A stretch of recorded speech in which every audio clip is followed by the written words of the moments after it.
Hello साथियों, स्वागत है आप सभी का आपके अपने YouTube channel art with Pravindra में। आज की वीडियो में हम जिन बातों को पढ़ेंगे उनमें है त्रिभुज के कोणों का अनुपात हमें दिया गया है, कैसे हम अलग अलग कोण निकाल सकते हैं। ऐसे ही अगर हमें परिमाप के साथ त्रिभुज की भुजाओं का अनुपात दिया गया है तो कैसे हम भुजाओं को निकाल लें। इनके अलावा शीर्षलंब क्या होता है, माध्यिका क्या होती है, लमसम विभाजक क्या होता है और बाह्य कोण और अंत्य कोणों का क्या आपस में संबंध होता है, उन सभी की डिटेल आज हम पढ़ेंगे। तो चलिए शुरू करते हैं आज की वीडियो। सबसे पहले हम त्रिभुज की भुजाओं का योग और उसके साथ साथ कोणों के योग के बारे में जानेंगे। जो त्रिभुज की भुजाओं का योग है उसको हम परिमाप कहते हैं। परिमाप एक्चुअल में दो शब्द हैं, ये परि जमा में माप। परि का अर्थ होता है चारों ओर का और माप का मतलब होता है पैमाइश। तो परिमाप का अर्थ हुआ चारों ओर की पैमाइश। यहाँ पर परिमाप की परिभाषा भी दी गई है। ये कहता है किसी भी बहुभुज की सभी भुजाओं का योग परिमाप कहलाता है। यानी कि अगर किसी बहुभुज में 5 भुजाएं हैं तो 5 भुजाओं का योग परिमाप कहलाएगा।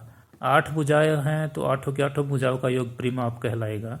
यानी कि किसी भी बहुभुज में जितनी भी भुजाएं हैं उन सभी भुजाओं का योग परिमाप होगा। तो परिमाप का मतलब हमें बता दिया है आपको कि परिमाप का मतलब होता है परि जमा में माप, यानी कि चारों ओर का माप। तो जितनी भी भुजाएं हैं उनको चारों ओर से मापो, उनको जोड़ दो, वो उसका परिमाप निकल जाएगा। त्रिभुज सबसे कम भुजाओं वाली बहुभुज है। आमतौर पर हम सोचते हैं कि बहुभुज पंचभुज से स्टार्ट होती है, परंतु ऐसा नहीं है। त्रिभुज भी एक बहुभुज है और चतुर्भुज भी एक बहुभुज ही है। तो बहुभुज में सबसे कम भुजाओं वाली जो बहुभुज है वो हमारी त्रिभुज होती है।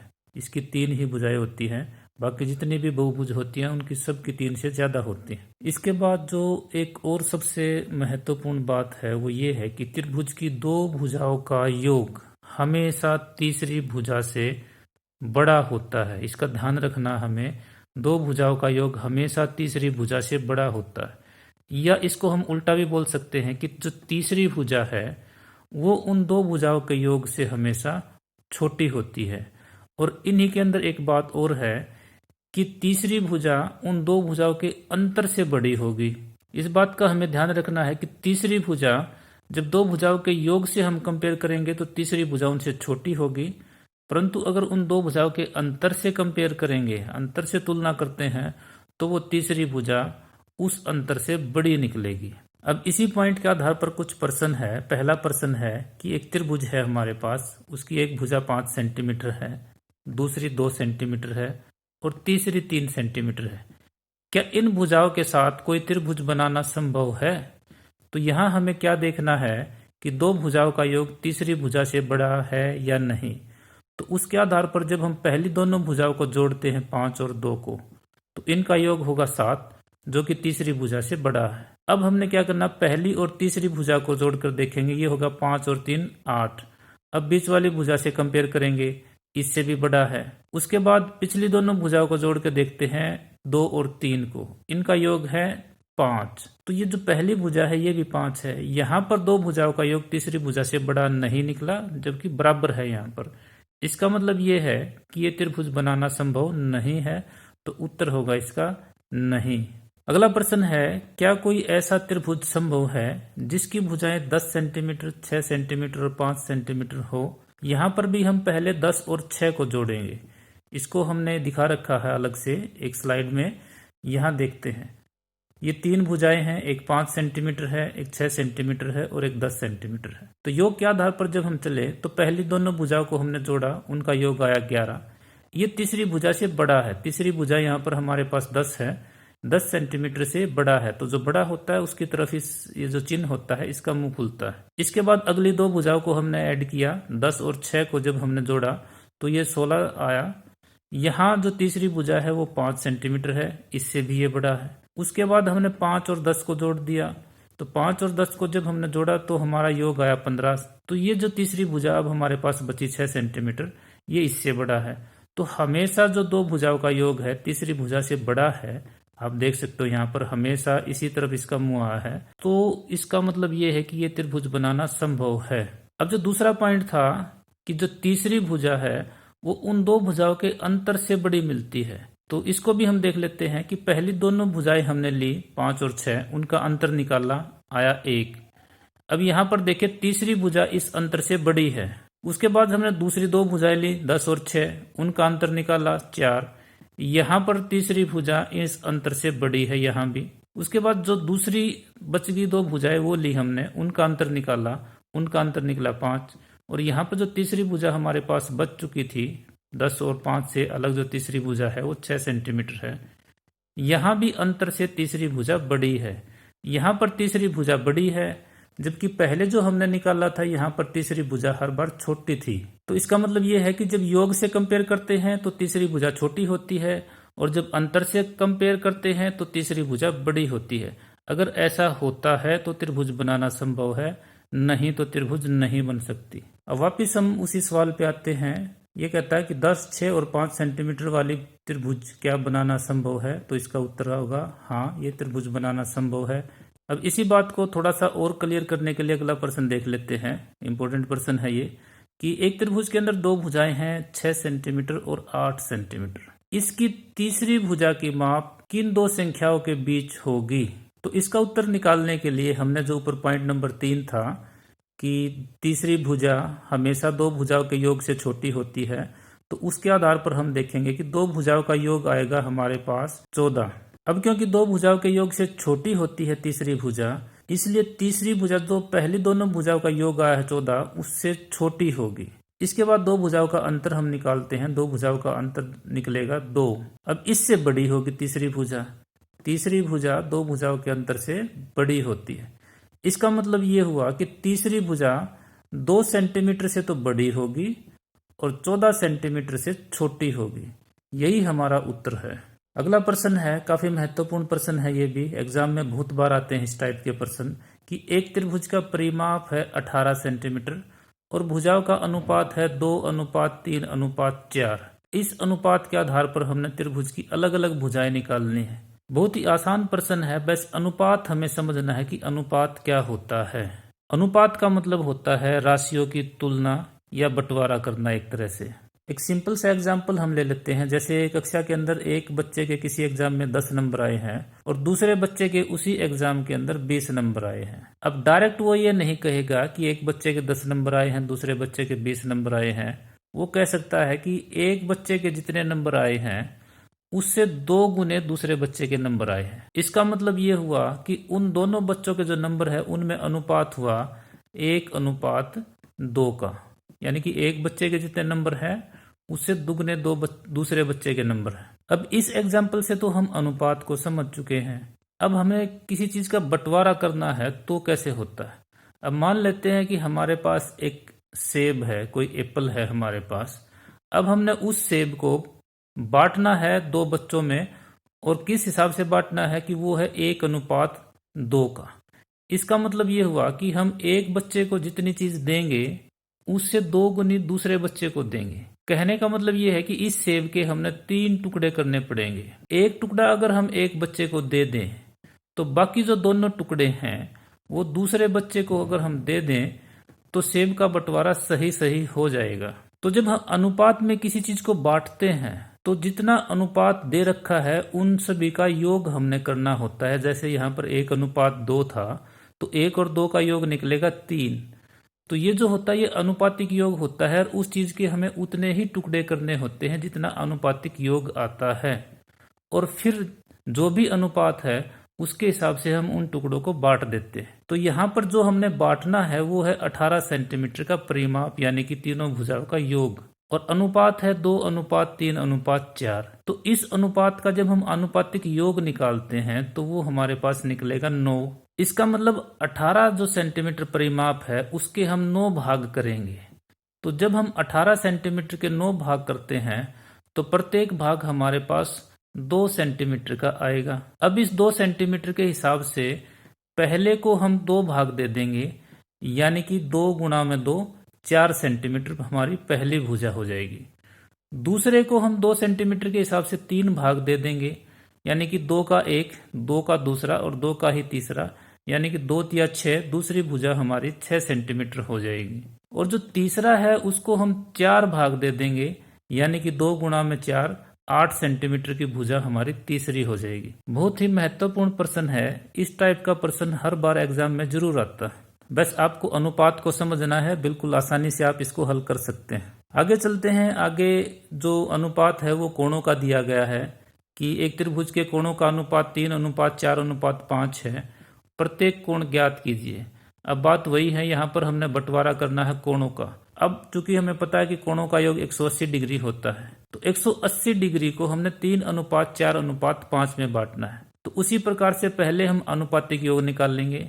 12 आएगा हमारे पास 3+4+5 का योग। इसका मतलब 180 डिग्री के हम 12 भाग करेंगे, वो आया 15 डिग्री। अब 15 डिग्री के 3 भाग तो हम पहले को दे देंगे, तो पहला कोण हो जाएगा। 4 भाग दूसरे को दे देंगे, वो दूसरा कोण हो जाएगा। और 5 भाग तीसरे को दे देंगे, वो तीसरा कोण हो जाएगा। 3 भाग जब पहले को देंगे तो 15×3=45 डिग्री का कोण पहला होगा। 4 भाग जब दूसरे को देंगे तो 60 डिग्री का दूसरा कोण होगा। और 5 भाग जब तीसरे को देंगे तो 75 डिग्री का तीसरा कोण होगा। आप इनको जोड़कर भी देख सकते हैं। जब इनको हम जोड़ेंगे तो 180 डिग्री ही हमारा उत्तर होगा। अब 2 प्रश्न अभ्यास के लिए है, आप हल कर सकते हैं। पहला है कि एक त्रिभुज के कोणों का अनुपात 2:3:4 है, प्रत्येक कोण ज्ञात कीजिए।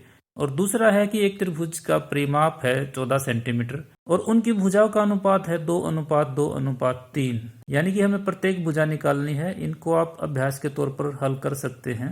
आगे हम ये कुछ महत्वपूर्ण शब्द है, पहले इनको समझेंगे। एक है लंब, दूसरा है अभिलंब, तीसरा है शीर्षलंब और उसके बाद है लंब केंद्र। यहाँ पर जो पहले 3 शब्द है, लंब, अभिलंब और शीर्षलंब, त्रिभुज के मामले में इन तीनों शब्दों का अर्थ लगभग एक सा ही है, एक ही अर्थ होता है इनका। तो ये कहता है किसी त्रिभुज में एक भुजा के विपरीत शीर्ष से भुजा पर डाला गया लंब अभिलंब कहलाता है। अब चित्र में हम देख लेते हैं इसको और अच्छे समझने के लिए। BC हमारे पास एक भुजा है जिसको हम यहाँ पर आधार कहते हैं। इसका जो विपरीत शीर्ष है वो है A। अब इस शीर्ष से जो हमने ये रेखाखंड डाला है नीचे, ये लंब डाला है, लंब का मतलब होता है 90 डिग्री का कोण बनाती हुई रेखा। तो ये रेखा 90 डिग्री का कोण बनाती है। ये जो लंब हमने डाला है इसी लंब को अभिलंब कहते हैं और इसी को शीर्ष लंब भी कहते हैं, क्योंकि ये सामने के शीर्ष से हमने लंब डाला है। तो शीर्ष से ये लंब आया है तो इसलिए इस लंब को हम शीर्ष लंब भी कहते हैं, इसी को लंब भी कहते हैं और इसी को अभिलंब भी कहते हैं। अब इसी से जुड़ी एक और महत्वपूर्ण बात यह है, अगर किसी रेखा पर किसी बाह्य बिंदु से रेखाएं खींची जाएं, जैसे कि इस दूसरे चित्र में दिखाया गया है। एक हमारे पास BC रेखा है, BC के बाहर एक बिंदु है A। इस A बिंदु से हमने बहुत सारी रेखाएं खींची हैं। इन रेखाओं में सबसे छोटी रेखा कौन सी होगी वो हमने निकालना है। अगर हम ध्यान से देखें तो ये जो रेखा है ये सबसे छोटी रेखा होगी और ये रेखा BC के साथ 90 डिग्री का कोण बनाएगी, यानी कि आधार के साथ 90 डिग्री का कोण बनाती है। तो कहने का मतलब ये है कि बाहरी बिंदु से जब हम किसी रेखाखंड पर लंब डालते हैं तो वो जो लंब है वो उस बिंदु और रेखाखंड के बीच की कम से कम दूरी होती है। बाकी जितनी भी दूरी होंगी ये इससे बड़ी होंगी, ये सबसे छोटी दूरी होगी। यहाँ से भी प्रश्न बनता है कि भुजा के बाहर कोई बिंदु है, अगर हम उससे कोई रेखा खींचे जो रेखा के साथ कम से कम दूरी पर हो तो वो कितने डिग्री का कोण बनाएगा, तो वहां पर वो 90 डिग्री का कोण बनाएगा, यानी कि वो उसके साथ लंब होगा। अगला पॉइंट है, जो हमने पहली त्रिभुज थी ABC, उस त्रिभुज के अंदर A से आधार BC पर लंब डाला था। यहाँ पर आप दोबारा से देख सकते हैं, ये जो इस त्रिभुज है इसमें शीर्ष A से हमने एक लंब डाला था जिसका नाम है AD। इस लंब को अभिलंब भी कहते हैं, शीर्ष लंब भी कहते हैं और एक शब्द और है इसके लिए, ऊंचाई। ऊंचाई भी हम इसको कहेंगे। ये जो AD है ये इस त्रिभुज की ऊंचाई है। तो यहाँ से यह भी प्रश्न बन सकता है कि शीर्ष बिंदु से आधार पर डाला गया लंब खालिस्तान कहलाता है। तो खालिस्तान में कई ऑप्शन आ सकते हैं। खालिस्तान में अभिलंब भी आ सकता है, शीर्ष लंब भी आ सकता है और ऊंचाई भी आ सकता है। तो ये सारे के सारे ऑप्शन ठीक होंगे, जो भी आए वो आप टिक कर सकते हैं, या फिर तीनों देकर और चौथा ऑप्शन वो भी कह सकता है कि उपरोक्त सभी। तो उपरोक्त सभी आपका सही होगा, क्योंकि ये लंब भी होगा, अभिलंब भी होगा, शीर्ष लंब भी होगा और ऊंचाई भी होगा। आगे देखते हैं, अब हम लंब केंद्र को समझने की कोशिश करते हैं। लंब केंद्र के बारे में कहता है कि वह बिंदु जहां किसी त्रिभुज के तीनों अभिलंब मिलते हैं, तीनों अभिलंब, अभिलंब का मतलब शीर्ष लंब, ए बिंदु से जो हमने लंब डाला था वो है AD।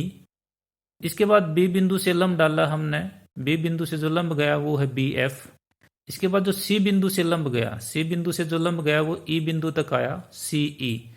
ये तीनों लंब एक बिंदु पर मिलते हैं, इस बिंदु का नाम है O।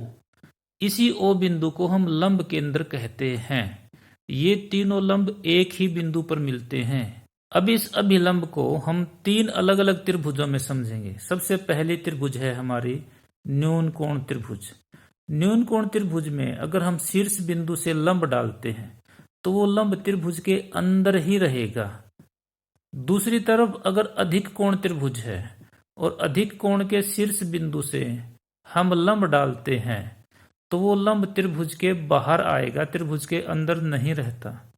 और तीसरी है हमारी समकोण त्रिभुज। समकोण त्रिभुज के शीर्ष बिंदु से जब हम लंब डाल लेंगे तो ना तो त्रिभुज के अंदर रहेगा ना त्रिभुज के बाहर रहेगा, वो त्रिभुज की एक भुजा के ऊपर ही आएगा, यानी कि उसकी एक भुजा ही लंब होती है और इस भुजा का नाम हम लंब ही लेते हैं, इस भुजा को भी हम लंब ही कहते हैं। तो त्रिभुज की जो समकोण त्रिभुज की जो भुजा होती है लंब, उसी भुजा को हम अभिलंब भी कह सकते हैं, उसी भुजा को हम शीर्ष लंब भी कह सकते हैं और उसी भुजा को हम त्रिभुज की ऊंचाई भी कह सकते हैं। अब इसका जो आधार है, इसके अंदर भी क्या होता है, अगर हम इस आधार को यहां ले आए और जो लंब है उसको नीचे ले आए तो लंब तो हमारा आधार हो जाएगा और आधार था वो लंब हो जाएगा। अब इसके अंदर क्या होगा, शीर्ष बिंदु हमारा C हो जाएगा और C बिंदु से जब हम लंब डाल लेंगे तो पहले जो आधार था वो अब लंब का कार्य करेगा, यानी कि समकोण त्रिभुज के अंदर दो भुजाएं ऐसी होती हैं जो अभिलंब या शीर्ष लंब का कार्य करती हैं। अब इन्हीं से जुड़े कुछ प्रश्न देख लेते हैं। पहला प्रश्न है, आधार पर सामने के शीर्ष से डाला गया लंब क्या कहलाता है? तो इसके सभी नाम ये ठीक है, अभिलंब भी कहेंगे, शीर्ष लंब भी कहेंगे और ऊंचाई भी कहेंगे। अगला प्रश्न है, एक त्रिभुज में कितने शीर्ष लंब खींचे जा सकते हैं? तो 3 शीर्ष लंब हम खींच सकते हैं। क्या एक शीर्ष लंब पूर्णतया त्रिभुज के अभ्यंतर, अभ्यंतर का मतलब होता है अंदर के अंदर में सदैव स्थित होगा? तो ऐसा नहीं है। अधिक कोण जो त्रिभुज होती है उसमें ये जो अभिलंब है ये बाहर की तरफ जाता है, यहाँ पर इस चित्र में आप देख सकते हैं। प्रश्न नंबर 11 है, क्या कोई ऐसी त्रिभुज है जिसके 2 शीर्ष लंब उसकी 2 भुजाएं ही हों? ये अभी अभी हमने किया था। समकोण त्रिभुज में ऐसा होता है। ये जो समकोण त्रिभुज है, आधार और लंब ये दोनों के दोनों इसके शीर्ष लंब के कार्य करते हैं। वह बिंदु जहां त्रिभुज के तीनों अभिलंब या शीर्ष लंब मिलते हैं उसे क्या कहेंगे? तो उस बिंदु को बोलते हैं लंब केंद्र। प्रश्न नंबर 13 है, त्रिभुज में आधार और उसके सामने के शीर्ष बिंदु के बीच की कम से कम दूरी को कहते हैं? तो उस दूरी को हम कहेंगे ऊंचाई। एक त्रिभुज के शीर्ष लंब कितने बिंदुओं पर मिलते हैं? एक ही बिंदु पर मिलते हैं और उस बिंदु को कहते हैं लंब केंद्र। हमारा जो अगला पॉइंट है वो है लंब समद्विभाजक। यहाँ भी लंब शब्द है, तो लंब का मतलब होता है 90 डिग्री का कोण, परंतु एक शब्द और आया है समद्विभाजक। सम का मतलब होता है समान और द्वि का मतलब होता है 2, भाजक का मतलब भाग करने वाला, यानी कि एक ऐसी चीज जो किसी के 2 समान भाग करे उसको समद्विभाजक कहते हैं। और साथ के साथ अगर लंब भी बनाए यानी कि 90 डिग्री का कोण भी बनाए तो उसको हम कहेंगे लंब समद्विभाजक। अब इस चित्र को देखिए ध्यान से। ये कक्षा 6 में पहला ही सवाल आता है कि AB रेखाखंड के प्रकार द्वारा 2 समान भाग करें। तो जब हम इसके 2 समान भाग करते हैं और 2 समान भाग करने के लिए ये जो रेखाखंड हम खींचते हैं, M रेखाखंड जो हमने खींचा है, ये यहाँ पर एक कोण बनाता है 90 डिग्री का। इस रेखाखंड की 2 विशेषताएं हैं। पहली, रेखाखंड को ये 2 समान भागों में बांटता है, यानी कि AB जो रेखाखंड है हमारे पास नीचे, इसको ये 2 समान भागों में बांटता है। दूसरी विशेषता ये है कि ये AB रेखाखंड के साथ समकोण बनाता है, यानी कि 90 डिग्री का कोण बनाता है। इन्हीं दोनों विशेषताओं के कारण इस रेखाखंड को हम लंब समद्विभाजक कहते हैं। अब हमने जो शीर्ष लंब किया है और इसके बाद जो लंब समद्विभाजक किया है, इन दोनों के अंदर थोड़ा सा अंतर एक बार समझ लेते हैं। इस त्रिभुज को जब हम देखें तो A बिंदु से जो हमने लंब डाला है AD, ये है हमारा शीर्ष लंब। परंतु जब हम BC का आधा करते हैं और ये यहाँ पर E बिंदु पर मध्य बिंदु आता है इसका, तो ई बिंदु से ये जो रेखाखंड गया है, इस रेखाखंड को हम कहेंगे लंब सम द्विभाजक। कोण दोनों ही बीसी के ऊपर 90 डिग्री का बनाते हैं, परंतु एक ने बनाया मध्य बिंदु के ऊपर 90 डिग्री का कोण और एक ने कहीं और बनाया। इसका मतलब दोनों लंब हैं, परंतु जो एडी है वो शीर्ष बिंदु से आया है, इसलिए हम इसको कहेंगे शीर्ष लंब। और जो ये वाला रेखाखंड है ये मध्य बिंदु से निकला है और इसके दो भाग करते हुए निकला है, इसलिए हम इसको कहते हैं लंब सम द्विभाजक। अब जैसे शीर्ष लंब 3 होते हैं, वैसे ही लंब सम द्विभाजक भी 3 होते हैं, क्योंकि त्रिभुज में 3 भुजाएं होती हैं। तो जैसे यहाँ पर हमने BC का आधा किया है, वैसे ही बाकी की दो भुजाएं हैं AB और AC, उनके भी हम लंब सम द्विभाजक खींच सकते हैं। यहाँ पर हम जो पहला चित्र है उसमें आप देखेंगे त्रिभुज है हमारे पास ABC। जब हमने तीनों भुजाओं के लंब सम द्विभाजक खींचे तो वो S बिंदु पर आकर मिले। ये जो S बिंदु है ये इस त्रिभुज का परिकेंद्र कहलाएगा। अब परि शब्द तो हमने पहले भी पढ़ा है परिमाप के अंदर। परि का मतलब होता है चारों ओर का, और केंद्र का मतलब हो गया सेंटर पॉइंट, केंद्र बिंदु। तो इस बिंदु को परिकेंद्र क्यों कहते हैं? परि का मतलब चारों ओर का है, तो क्या चारों ओर का है यहाँ पर? अब अगला चित्र देखिए, इसको समझने की कोशिश हम करते हैं। यहाँ पर हमने क्या किया है, त्रिभुज के चारों ओर एक वृत्त लगाया है। ये जो वृत्त लगाया है इसका केंद्र ये S बिंदु ही है, यानी कि ये एक ऐसा पॉइंट है, ये एक ऐसा बिंदु है जिस पर प्रकार रखकर हम त्रिभुज के चारों ओर वृत्त लगा सकते हैं। इसकी इसी विशेषता के कारण हम इसको परिकेंद्र बोलते हैं कि ये एक ऐसे वृत्त का केंद्र है जो इस त्रिभुज के चारों ओर होगा। अब ये जो त्रिभुज है ये न्यून कोण त्रिभुज है। समकोण त्रिभुज में अगर हम ऐसा ही परिकेंद्र निकाल लें तो वो कहाँ पर आएगा? जैसे न्यून कोण त्रिभुज में तो त्रिभुज के बीच में आया है, कहीं पर त्रिभुज के अंदर अभ्यंतर में स्थित है ये। तो समकोण त्रिभुज में जब हम ऐसा करते हैं, ये जो हमारा नीचे P बिंदु है, P बिंदु से जो रेखा गई है ये नीचे वाली भुजा का आधा करती है, यानी कि इसका लंब सम द्विभाजक करती है। जो M बिंदु से रेखा गई है ये इस भुजा का लंब सम द्विभाजक है, और जो N बिंदु से रेखा गई है वो कर्ण का लंब सम द्विभाजक है। तीनों के तीनों लंब सम द्विभाजक जहां मिले हैं वो बिंदु कर्ण के ऊपर है। इसका मतलब ये हुआ कि समकोण त्रिभुज के अंदर जो परिकेंद्र है वो कर्ण पर आएगा। इस बात का हमेशा ध्यान रखें, यहाँ से प्रश्न आ सकता है कि समकोण त्रिभुज के अंदर परिकेंद्र कौन सी भुजा पर होता है। तो समकोण त्रिभुज के अंदर परिकेंद्र जो होता है वो कर्ण पर होगा, और 90 डिग्री का कोण यानी कि समकोण बिल्कुल इसके सामने होता है। अब इसी को अगर हम अधिक कोण त्रिभुज में देखें तो अधिक कोण त्रिभुज के अंदर परिकेंद्र त्रिभुज से बाहर आएगा, यानी कि न्यून कोण त्रिभुज में अंदर होता है, समकोण त्रिभुज के अंदर भुजा के ऊपर होता है, और अधिक कोण त्रिभुज के अंदर त्रिभुज से बाहर ही निकल जाता है। आगे चलते हैं, इसी से प्रश्न है हमारे 15वां प्रश्न है, त्रिभुज में किसी भुजा का लंब सम द्विभाजक उस भुजा को कितने समान भागों में बांटता है? अब ये जो प्रश्न का उत्तर है ये इसी शब्द के अंदर ही है, लंब सम द्विभाजक। समद्वि का मतलब समान भाग, दो समान भागों में बांटेगा, तो उत्तर भी हमारा इसका 2 ही है। प्रश्न नंबर 16 है, त्रिभुज में किसी भुजा का लंब सम द्विभाजक उस भुजा के साथ कोण बनाता है। अब इसका जो उत्तर है वो लंब शब्द के अंदर है।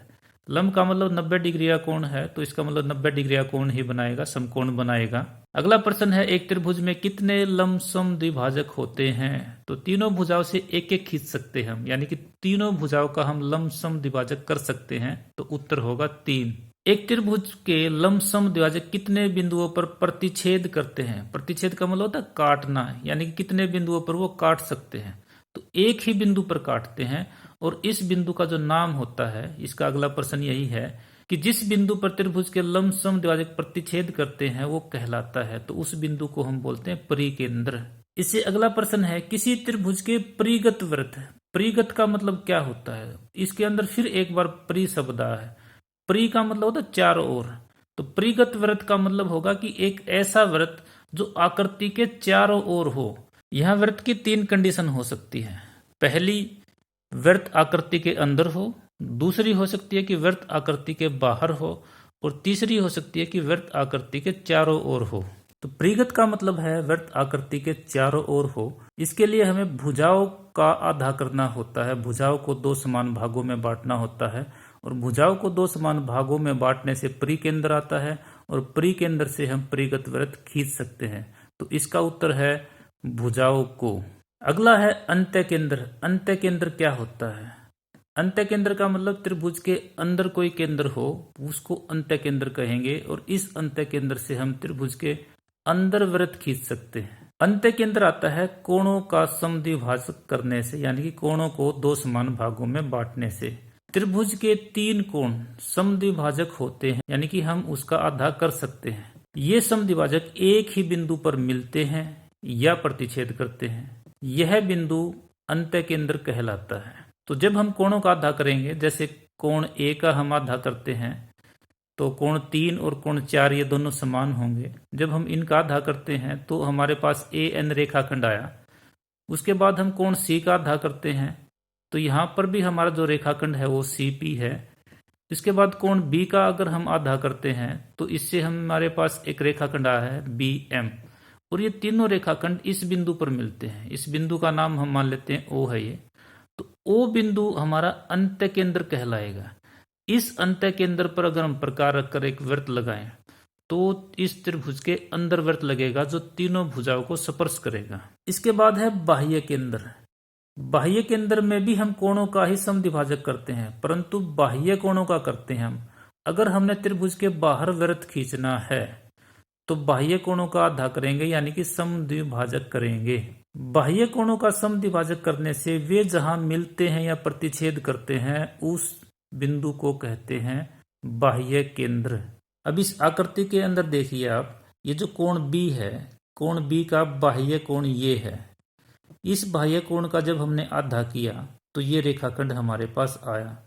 दूसरी तरफ ये जो कोण सी है, ये अंदर वाला कोण सी, इस सी का बाह्य कोण ये है, और जब हमने इसका समद्विभाजक किया तो ये रेखाखंड आया।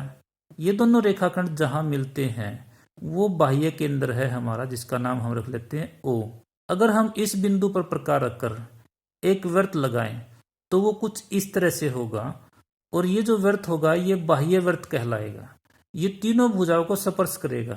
जो हमारी ए बी भुजा है उसको बाहर आगे बढ़ाने से स्पर्श करेगा। इसी प्रकार जो एसी भुजा है उसको भी आगे बढ़ाने से स्पर्श करेगा, और जो हमारी बीसी भुजा है उसको वहीं पर स्पर्श कर जाएगा। अब क्योंकि ये त्रिभुज से बाहर है इसलिए इसको बाह्य वृत्त कहते हैं। ये त्रिभुज को चारों तरफ से नहीं घेरता। अगर ये त्रिभुज को चारों तरफ से घेरेगा तो हम इसको परिवृत्त कहेंगे, परंतु ये नहीं घेरता, त्रिभुज से बाहर है, इसलिए इसे कहेंगे बाह्य वृत्त। अब उम्मीद करता हूं कि आप बाह्य वृत्त, अंतःवृत्त और परिगत वृत्त इन तीनों में अंतर समझ गए होंगे। मेरी आपसे विनती है, अगर आपको वीडियो पसंद आती है तो वीडियो को लाइक जरूर करें। हमारा अगला जो टॉपिक है वो माध्यिकाओं का है। माध्यिकाएं भी काफी इंपॉर्टेंट चीज है। माध्यिकाओं से भी काफी प्रश्न आते हैं। तो माध्यिकाओं के अंदर हम देख लेते हैं, ये है एक रेखाखंड जो त्रिभुज की भुजा के मध्य बिंदु को, अब यहाँ भी भुजा का मध्य बिंदु आया है, मध्य बिंदु को सम्मुख शीर्ष से मिलाता है। त्रिभुज की एक माध्यिका होती है। तो पहली बात तो ये है, पहली आकृति के अंदर हम देखते हैं हमारे पास एक भुजा है बीसी। बीसी भुजा का मध्य बिंदु है ये ई बिंदु को हमने मिलाया सामने के शीर्ष से। इस प्रकार जो रेखाखंड आया है वो त्रिभुज की माध्यिका कहलाएगा। इसी प्रकार से अगर ये जो हमारा रेखाखंड है इसका मध्य बिंदु है एफ, इस मध्य बिंदु को अगर हम सी से मिला देते हैं तो ये दूसरी माध्यिका होगी। ये मध्य बिंदु है हमारा डी, इसको बी से मिला देते हैं तो ये तीसरी माध्यिका होगी। ये तीनों माध्यिकाएं जहां मिलती हैं उस बिंदु को हम कहते हैं केंद्रक। यहाँ पर अगले बिंदु के अंदर हमने लिखा है कि त्रिभुज की तीनों माध्यिकाएं एक ही बिंदु पर मिलती हैं या प्रतिच्छेद करती हैं, और यह बिंदु त्रिभुज का केंद्रक कहलाता है। अब हमने तीन चीजें पढ़ी हैं, शीर्ष लंब, माध्यिका और लंब समद्विभाजक। इन तीनों चीजों को इस चित्र के द्वारा समझने की कोशिश करते हैं। अगर ए बिंदु से आधार पर हम लंब डाल लें तो उसको तो कहेंगे शीर्ष लंब, क्योंकि ए बिंदु हमारा शीर्ष है और शीर्ष से हमने एक ऐसा रेखाखंड खींचा है जो नीचे 90 डिग्री का कोण बनाता है। इसलिए हम इसको बोलते हैं शीर्ष लंब। दूसरा था हमारा लंब समद्विभाजक। यहाँ भी लंब शब्द है और समद्विभाजक भी शब्द है। समद्विभाजक का मतलब दो भाग करने वाला और साथ में 90 डिग्री का कोण भी बनाने वाला।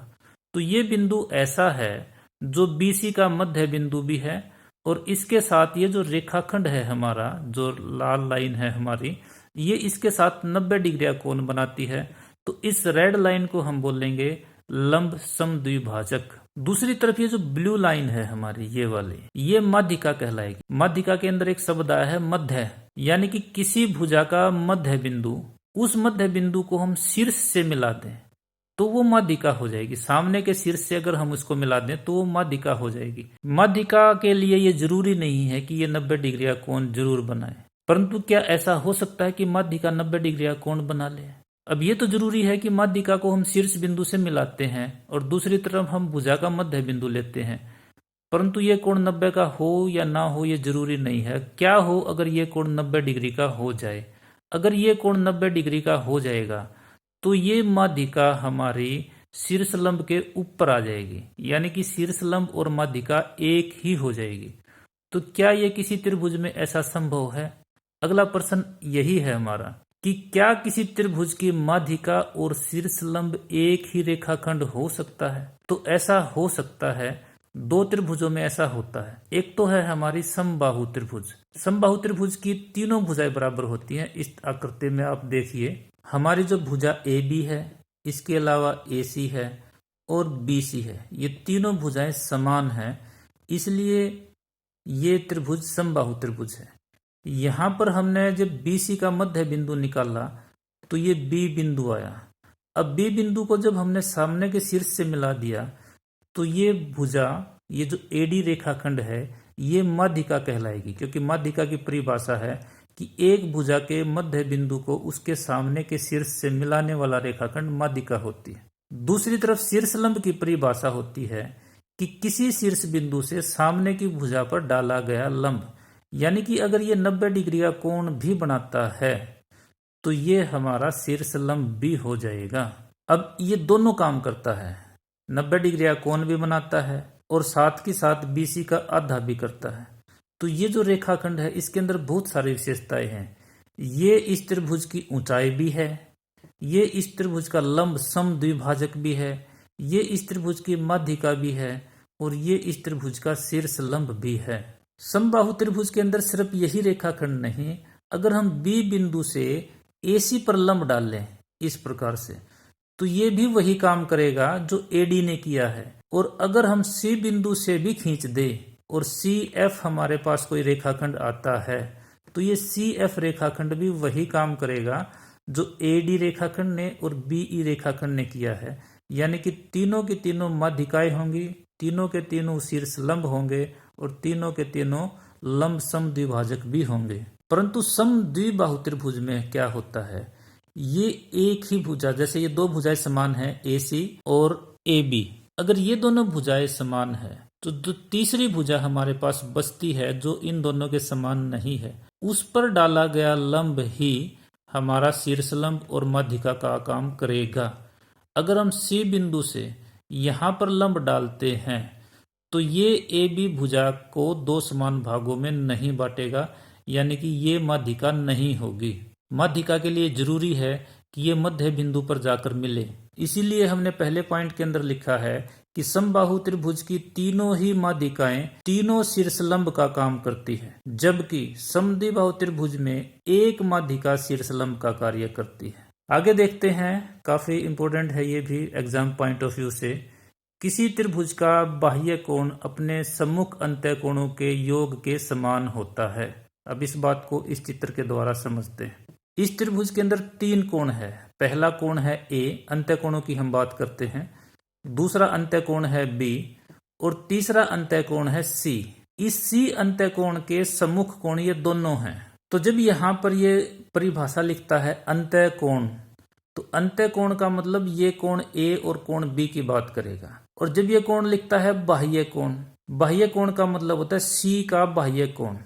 अब C के सम्मुख वैसे तो ये दोनों है अंतःकोण के, और जो ए और बी के लिए इसने प्रयोग किया है अंत्यकोण, और ये अंत्यकोण कौन से अंत्यकोण है? सम्मुख कोण है। यानी कि 130 डिग्री का कोण जो है हमारा बाहरी जो सी कोण है 130 डिग्री का, वो बराबर होगा इन दोनों कोणों के योगफल के। ए और बी का योगफल होगा 60 + 70 130, और ये जो सी है बाह्य कोण ये भी होगा 130 डिग्री, यानी कि 60 और 70 के योग के। अगली आकृति में और अच्छे से समझ लेते हैं इसको। ये जो कोण है ये बाह्य कोण है इसका। अब इसके सामने जो कोण है उनके योगफल के समान होगा ये कोण। तो एग्जाम में ऐसा ही एक चित्र आता है और कोण x की वैल्यू निकालनी होती है, तो इन दोनों कोणों को जोड़ो, आप कोण x की वैल्यू निकाल सकते हो आसानी से। अगले चित्र में भी ऐसा ही है। ये कोण जो है 75 डिग्री का, ये बाह्य कोण है इस कोण का। अब इसके सामने ये दोनों कोण है, यानी कि x जमा में 35 डिग्री 75 के बराबर होगा, और समीकरण को हल करके हम x की वैल्यू निकाल सकते हैं। इसी प्रकार से हमारे पास ये है 8x + 25 बराबर होगा इन दोनों के योग के, यानी कि 2x जमा 10 के अंदर जोड़ देंगे 5x जमा 20, और उसको बराबर रख देंगे 8x जमा 25 के, और इस प्रकार से जो समीकरण आएगी उसके द्वारा हम x की वैल्यू निकालकर इस प्रश्न को हल कर सकते हैं, सभी कोण निकाल सकते हैं। अगले चित्र में भी ऐसा ही है।